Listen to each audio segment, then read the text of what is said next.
வணக்கம் நண்பர்களே.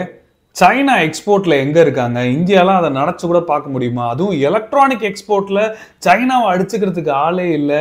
ஆனா இந்தியா இன்னும் இந்த எக்ஸ்போர்ட்டை பத்தி நிறைய செய்திகள், நிறைய விஷயங்கள் சொல்லிட்டு இருந்தாலும் இதுக்கான ரிசல்ட்டே கிடைக்கலையப்பா அப்படின்னு நிறைய பேர் சொல்லிட்டு இருந்தீங்க, விமர்சனம் பண்ணிட்டு இருந்தீங்க. இதுக்கு எல்லாத்துக்குமே ஒரு பதில் கிடைச்ச மாதிரி இன்னைக்கு ஒரு செய்திகள் வந்திருக்குங்க. இதை பத்தி தான் நம்ம கொஞ்சம் தெளிவா இந்த வீடியோல பார்க்க போறோம். ஸோ முடிஞ்ச அளவுக்கு ஸ்கிப் பண்ணாம வீடியோ முழுசா பாருங்க, அப்பதான் உங்களுக்கு புரியும். நண்பர்கள் சேனலுக்கு புதுசா வந்தீங்கன்னா சப்ஸ்கிரைப் பண்ணி உங்களோட ஆதரவுகளை கொடுங்க. ஃபர்ஸ்ட் என்ன பார்க்க போறோம் அப்படின்னா, ஒரு கருப்பாடு சிக்கி இருக்கு எங்கன்னா குஜராத்தில். அதாவது ஆன்டி டெரரிசம் ஸ்குவாட் வந்து இப்போ பாகிஸ்தானுக்கு உளவு பார்த்த ஒருத்தனை வந்து அரெஸ்ட் பண்ணியிருக்காங்க. ஸோ இவன் வந்து சலுக் உமர் தாவூத் அப்படின்னு சொல்கிற 22 வயது உள்ள இந்த நபர் வந்து பாகிஸ்தானோட ஆர்மிக்கும் ஐஎஸ்ஐக்கும் நேரடி தொடர்பு வந்து வச்சிருக்கிறதா இப்போ கண்டுபிடிச்சிருக்காங்க. இவனை அரெஸ்ட் பண்ணதில் நிறைய இன்வெஸ்டிகேஷன், முதல்கட்ட இன்வெஸ்டிகேஷன்லேயே பலவிதமான தகவல்கள் இவங்ககிட்ட இருந்து கறந்துருக்காங்க. இவன் நேரடியாக உளவு பார்த்து சொன்னது மட்டும் இல்லாமல் எப்படியாவது இந்தியாவுக்கு எதிராக ப்ராக்சி வார் நடத்திட்டு இருக்காங்க பார்த்தீங்களா பாகிஸ்தான். ஸோ இதுக்கு உதவுற மாதிரியான நிறைய விஷயங்கள் மேற்கொண்டிருக்கான்னு சொல்லப்படுது. அது மட்டும் இல்லாமல் இவன் வந்து பாகிஸ்தான் நாட்டை சேர்ந்த கிஷோர்னு பேருடைய ஒருத்தனோட தொடர்பில் நேரடியாக இருந்திருக்கான். ஸோ இது மட்டும் இல்லாமல் எவ்வளோ அழகாக கம்யூனிகேட் பண்ணிக்கிட்டாங்க அப்படின்னு பார்த்தீங்கன்னா, இந்திய நாட்டோட சிம்மை வாங்கி இந்தியா ஃபோனில் இதை செலுத்தி ஓடிபிலாம் போட்டு ஆக்டிவேட் பண்ணி இந்த ஃபோனை எடுத்துகிட்டு போய் இன்னொருத்தர் மூலமாக பாகிஸ்தானில் கொண்டு போய் டெலிவரி பண்ணிருக்கான். இப்படி அந்த ஓடிபி போட்ட உடனே அங்கே இருக்கிற நெட்வொர்க்கை பயன்படுத்தி வாட்ஸ்அப் மூலமாக காலிங் பண்ணிக்கிட்டாங்கன்னு சொல்லப்படுது. ஸோ இந்த வாட்ஸ்அப் கம்யூனிகேஷன்லேயே பலவிதமான விஷயங்கள் பேசிக்கிட்டதாகவும், அதே மாதிரி ஸ்லீப்பர் செல்ஸோட ஒரு கனெக்டிவிட்டி வந்து வச்சிருந்தான் அந்த பாகிஸ்தானில் இருக்கிறவன். ஸோ இதன் மூலமாக இந்த லோக்சபா எலெக்ஷனில் வேற ஏதாவது ஒரு அட்டம்ப்ட் எடுக்கிறதுக்கான முயற்சிகள் நடந்திருக்கோ அப்படின்ற ஒரு கோணத்தில் வந்து விசாரணைகள் நடந்ததாக சொல்கிறாங்க. இது மட்டும் இல்லாமல் தொடர்ந்து இன்னும் இந்த இந்தியாவில் ஊடுருவத்துக்கான முயற்சிகள் யாரெல்லாம் வர முடியும், கார்கில்ல நிறைய ஸ்லீப்பர் செல்ஸ் வந்து இருக்காங்க, அவங்களோட நேரடி தொடர்பு வந்து ஐஎஸ்ஐ ஏஜென்ட்ஸ் வச்சுருக்காங்க. ஸோ இவனும் வந்து அவங்களுக்கு உளவு பார்த்து சொல்லியிருக்கான். ஸோ இத்தனை விஷயங்கள் நடந்துக்கிட்டு இருக்கு.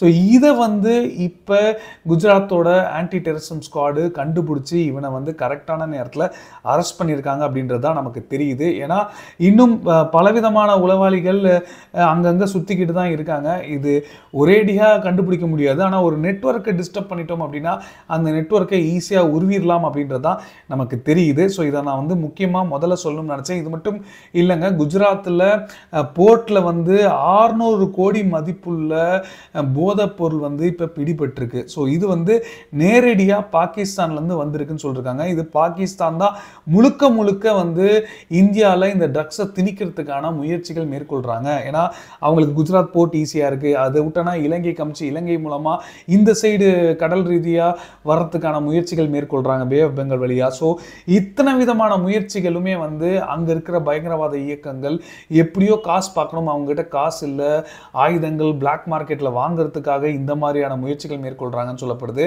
நம்ம ஏற்கனவே நிறைய விஷயங்கள் பார்த்துருக்கோம். ட்ரோன்ஸ் மூலமாக ட்ரக்ஸை வந்து அங்கே பார்டரில் பிஎஸ்எஃப் வந்து சுட்டு வீழ்த்தி கண்டுபிடிச்சிருக்காங்க. இந்த பஞ்சாப் பார்டரில் வந்து பாகிஸ்தான் வழியாக இந்த ட்ரோன்ஸ் மூலமாக அனுப்புகிறாங்க அப்படின்னு. ஸோ எந்தெந்த வழியில் பாசிபிளாக அனுப்ப முடியுமோ அத்தனை வழியிலையும் எப்படியோ காசு பார்க்கணுன்ற முயற்சிகளில் இருக்காங்க அப்படின்றது தெளிவாக தெரியுது. இதை வந்து எப்படி தடுக்க போகிறாங்க, இதுக்கான ஏதாவது ஒரு புதுவிதமான மெக்கானிசம் பயன்படுத்த போகிறாங்களா, இல்லை இதை வந்து வேற ஏதாவது அந்த நெட்வொர்க் டிஸ்டர்ப் பண்ணுறதுக்கு கொஞ்சம் விட்டு பிடிக்கிறாங்களா அப்படின்ற விஷயங்கள் நமக்கு தெரியல. இருந்தாலும் இந்த அட்டம்ப்ட் தொடர்ந்து பிடிபடுற இந்த அட்டம்ப்ட் அட்லீஸ்ட் துல்லியமாக கண்டுபிடிக்கிறாங்க அப்படின்றது நமக்கு தெரியுது. ஸோ இதை பற்றின உங்களோட கருத்துக்களை தாராளமாக கீழே கமெண்ட்டில் சொல்லுங்கள், நானும் படித்து தெரிஞ்சுக்கிறேன். இது தொடர்ந்து அடுத்து நம்ம பார்க்க போகிற ரொம்ப ஒரு முக்கியமான விஷயங்க, இந்தியா ஸ்ட்ராட்டஜிக் இம்பார்ட்டன்ஸ் எந்த அளவுக்கு இந்த ரூட்டுக்கு, சப்ளை செயின் ரூட்டுக்கு கொடுக்குறாங்க அப்படின்றது நீங்களே புரிஞ்சுப்பீங்க. இப்போ இந்த கிரீஸ் நாட்டோட கிரீக் டைம்ஸ் அப்படின்ற ஒரு ஊடகத்தில் 2 தினங்களுக்கு முன்னாடி ஒரு முக்கியமான ஒரு செய்தியை போடுறாங்க. என்னன்னு போடுறாங்கன்னா, India wants a port in Greece. அதாவது 3 முக்கியமான போர்ட்டை இந்தியாவுக்கு கொடுக்க போகிறாங்க அப்படின்ற பேச்சுவார்த்தைகள் அடிப்படுது. ஸோ இந்திய நாட்டோட பிரதமர் 45 வருடங்கள் கழித்து கிரீஸுக்கு பயணம் மேற்கொண்டதாகட்டும், இல்லை கிரீஸோட பிரதமர் இந்தியாவுக்கு வந்ததாகட்டும், இது எல்லாமே இன்டர் கனெக்டடாக ஏற்கனவே போட்ட பிளானு அப்படின்னு சொல்கிறாங்க. ஸோ இது மொத்தமாக சுத்து போடுறதுக்காக ஒரு பக்கம் துருக்கி, இன்னொரு பக்கம் குவாட்ரை கவுண்டர் பண்ணுறதுக்கு சபகர். ஸோ இத்தனை விஷயங்களும் இந்தியா நல்லா திட்டம் போட்டு செயல்பட்டு இருக்காங்க அப்படின்றது தெளிவாக தெரியுது. 2030க்குள்ள இதுக்கான வேலைகள் நடக்கணும். ஏன்னா எல்லாருமே ப்ரிடிக்ட் பண்ணுறாங்க, இந்த கிரீக் டைம்ஸ்லேயே சொல்லியிருக்காங்க, இந்தியா வந்து one of the fastest growing economy இந்த வேர்ல்டு. 2030 இந்த ஜெர்மனியும் ஜப்பானையும் பீட் பண்ணி 3வது இடத்துல வந்துருவாங்க, யூஎஸ் சைனாவுக்கு அடுத்தபடியா அப்படின்னு சொல்றாங்க. ஸோ இப்படி இருக்கும்போது அவங்க இந்த சைனாவோட பெல்ட் அண்ட் ரோடு இனிஷியேட்டிவை கவுண்டர் பண்றதுக்காக மாடர்ன் எக்கனாமிக்கல் காரிடாரை இந்தியா பில்ட் பண்ணிட்டு வந்துகிட்டு இருக்காங்க. ஸோ அதன் அடிப்படையில் இந்தியாவுக்கு கிரீஸோட 3 முக்கியமான போர்ட்டான லவ்ரியோ, பட்ராஸ், அலெக்சாண்ட்ரோபோலிஸ், ஸோ இந்த 3 போர்ட்டுமே வந்து இந்தியா அவங்களோட ரேடர்ல வச்சிருக்காங்க. ஸோ அந்த யூரோப்பை கனெக்ட் பண்ற விஷயங்களுக்கு இந்த போர்ட்டு மிகப்பெரிய லெவலில் உதவ போகுது. ஸோ கிரீஸ் அரசாங்கத்துக்கும் இதை வந்து பயன்படுத்தும்ன்ற ஒரு இன்டென்ஷன் வந்துருச்சு. இதன் மூலமா இந்தியாவோட ஒன்றிணைஞ்சு இந்தியா வளரும் போது இவங்களும் இந்த வளர்ச்சியில் ஒரு பங்கு ஆற்றலாம் அப்படின்ற ஒரு முயற்சிகளில் இருக்காங்க. ஸோ இந்த ஓன் எக்கனாமிக்கல் காரிடாரில் கிரீஸோட போர்ட் ஒரு முக்கிய பங்கு வகிக்குது அப்படின்னா கண்டிப்பாக இது ஒரு மிகப்பெரிய ஒரு மாற்றம் வரும்னு பாசிட்டிவாக இந்த கிரீக் சிட்டி டைம்ஸ் வந்து சொல்லியிருக்காங்க இவங்களோட இந்த ஆர்டிக்கலில். இது மட்டும் இல்லை, இந்தியா வந்து ஏற்கனவே இதை பற்றின பேச்சுவார்த்தைகளில் கிரீஸோட பிரதமர் வந்து இந்தியாவுக்கு வந்திருக்கும் போதே வச்சுட்டாங்க, ப்ரப்போசலை போட்டுட்டாங்க. இதன் மூலமாக கிரீஸ் வந்து டெண்டர் ப்ராசஸை வந்து ஆரம்பிச்சிருக்காங்க. ஸோ இந்த டெண்டர் மூலமாக அவங்களுக்கு எது ஒத்து வருதோ, எது பெனிஃபிட்டாக கிடைக்குதோ அந்த நாட்டுக்கு கொடுப்பாங்க. ஸோ இது மோஸ்ட்லி இந்தியாவுக்கு கிடைக்கிறதுக்கான வாய்ப்பு இருக்கு பிட்டிங்ல வச்சாங்கன்னா. அது மட்டும் இல்லாம இது 2019லயே இதுக்கான வேலைகள் ஆரம்பிச்சாங்க. அவங்க ஒன்றும் பிடிக்காம கொடுக்கல, இந்த போர்ட்டை பயன்படுத்தணும் அப்படின்றதுக்காக இதை வந்து கொடுக்கறதுக்கான முயற்சிகளை 2019லயே ஆரம்பிச்சாங்க. ஆனா அந்த டயத்துல ரஷ்யாவே வந்து ஆர்வம் தெரிவிச்சாங்கன்னு சொல்லப்படுது. அவங்க கொடுக்குறாங்க கொடுக்கலன்றது வேற விஷயம். ஆனால் உக்ரைன் போர் தொடங்கின உடனே இதுக்கான வேலைகள், இதுக்கான எல்லாமே வந்து தாமதமாச்சு. ஸோ அதனால அவங்க நிறுத்தி வச்சுட்டாங்க. இப்போதைக்கு இந்த போர்ட் பிளான் இப்போ நமக்கு வேண்டாம் அப்படின்னு நிறுத்தி வச்சுட்டாங்க. ஸோ இதை இப்போ பயன்படுத்துறதுக்கு முழு வீழ்ச்சியில் இறங்கியிருக்காங்க. ஸோ இது எப்படி இந்தியா வெளில போகிறாங்க இந்த டெண்டர் ப்ராசஸில், அது மட்டும் இல்லாமல் இந்தியா இதில் கவனம் செலுத்துகிறாங்க அப்படின்னா இன்னும் திட்டங்கள் என்ன இருக்குது.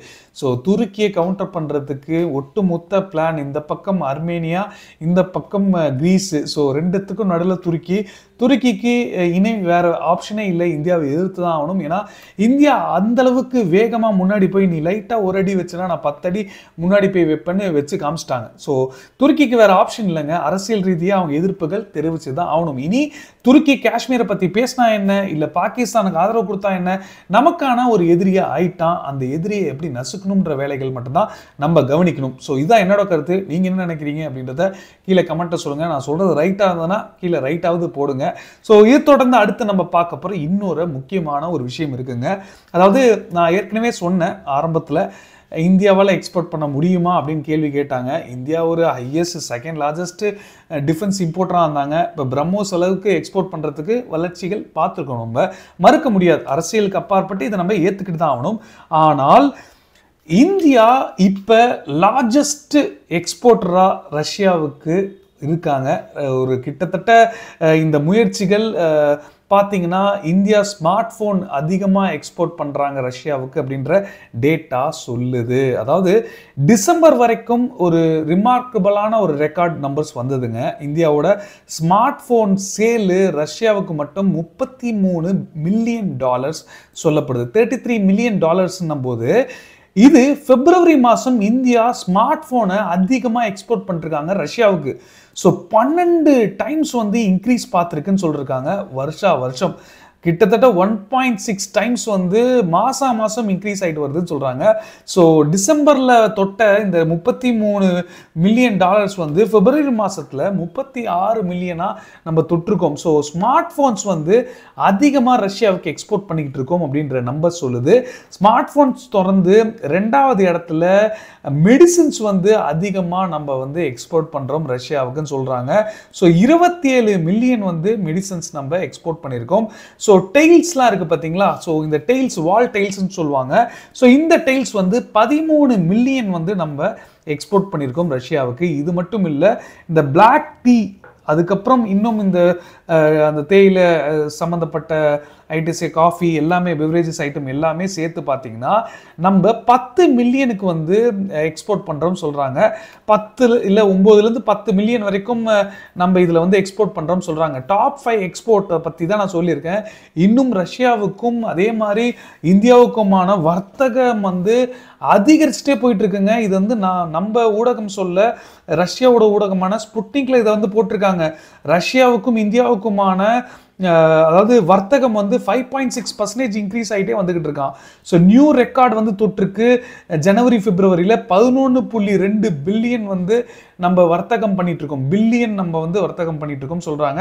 ஸோ சிக்னிஃபிகண்டாக பார்த்தீங்கன்னா ட்ரேடோட அதாவது பொட்டென்ஷியல் வந்து அதிகரிச்சிருக்கு ரஷ்யாவில். ஏன்னா இந்தியா அவங்களுக்கு முக்கியமாக தேவை. இருந்தாலும் சைனாவுக்கும் அவங்க ஆப்ஷனில் இருக்காங்க. இந்த சாவில் வாழ்வு அப்படின்னு சொல்லுவாங்க பார்த்தீங்களா, அந்த மாதிரி தான். வேறு வழி இல்லை, நம்ம சொல்லி தான் ஆகணுங்க. ஏன்னா ஒரு பக்கம் போர் நடந்துகிட்டு இருக்கு உக்ரைனுக்கும் ரஷ்யாவுக்கும். அதனால் இந்த வெஸ்ட் சாங்ஷன்ஸ் போட்டனால இந்தியாவுக்கு இது ஒரு ஆப்பர்ச்சுனிட்டி கிடைச்சிருக்கு. ஆனால் அதுக்காக இது ஆப்பர்ச்சுனிட்டியை பயன்படுத்தாமல் விடலை இந்தியா. ஸோ ஆப்பர்ச்சுனிட்டியை கரெக்டாக பயன்படுத்தியிருக்காங்கன்னு சொல்லணும். ஏன்னா ஐஃபோன் வரை இந்தியாவில் மேக் பண்ண ஆரம்பிச்சிருக்காங்க. ஸோ வெஸ்ட் நாடுலேருந்து போகலனாலும் இந்தியாவிலேருந்து போகும் அப்படின்றது தெளிவாக தெரியுது. ஸோ கண்டிப்பாக இந்தியாவுக்கு இது ஒரு முக்கியமான தருணம். ரஷ்யா மார்க்கெட்டை ஃபுல் பேங்காக வந்து இந்தியா கைப்பற்றணும் அப்படின்றது தான் நமக்கு தோணுதுங்க. அப்போ தான் வந்து எப்போ எக்ஸ்போர்ட் பொட்டன்ஷியல்ஸ் இன்க்ரீஸ் ஆகுதோ அப்போ தான் வந்து இன்னும் ப்ரொடக்ஷன் இன்க்ரீஸ் ஆகும். ப்ரொடக்ஷன் இன்க்ரீஸ் ஆகும்போது லோக்கல் டிமாண்டை அதிகமாக வந்து பூர்த்தி பண்ண முடியும். ஸோ அந்த லோக்கல் டிமாண்டை